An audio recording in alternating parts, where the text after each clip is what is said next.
Now we as anglers, when we are fishing jigs and Texas rigs, we'll go ahead and flip it out there, let it sink on a vertical drop, and then when it hits the bottom, oftentimes we'll give it a hop and then bring it on back to the boat or the shoreline. The two things that I have become so aware of after several years of filming underwater so much is, one, those bass know that that lure is there way more than we give them credit for, and two, we drive them away or scare them away way more than we realize.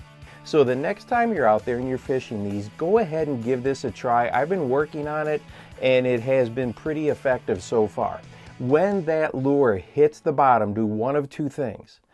Go ahead and shake the line, but most importantly, have a lot of slack or a slack line. It is very similar to Mark Zona's cracking a tube, okay? Not quite as aggressive as that, but real similar. Make sure you got some slack line, a little bow in that line, and just start twitching and shaking that thing, and look at this lure down here. Look how real it looks, whether it's a jig or whether it's this Texas rigged craw. It's just got this little shimmy, shake, vibration to it. It looks just like some sort of creature is down there rooting around on the bottom. So you can picture a bass that is drawn to your lure on the drop. Okay, it sees it on a drop and then it comes up and, you know, noses up to it, rolls over on its side and takes a look. And if it was acting like this, that looks very natural. It appears very natural.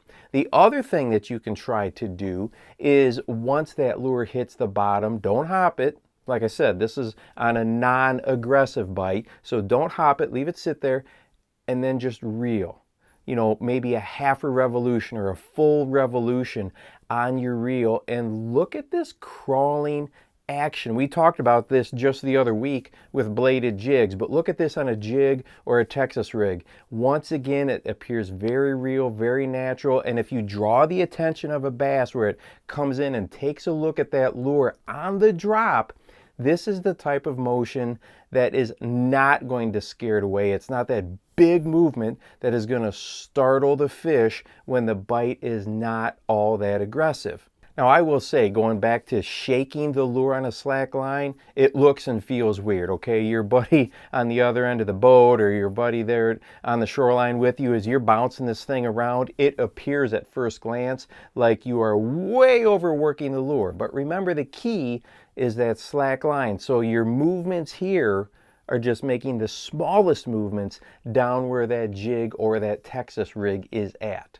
Now, for each of these presentations, whether it's the shaking, the vibration, or just the straight reel, I'll only do this for a few feet when I'm, you know, targeting visible cover, traditional Texas rig and jig type of presentations. I'll just do that for a few feet, then reel it on back quick and make another presentation. This is not something that I necessarily going to do over 30 or 40 yards. It's just after that initial drop. And hey, if you would like to watch a video about the two most misunderstood fishing rod topics, two questions that I get asked when I work around the country all the time, go ahead and check this one out right here. And make sure that you go out and encourage someone today. You never know how you might just change their life. For the Bass Fishing Life, I'm your host, Steve Rogers.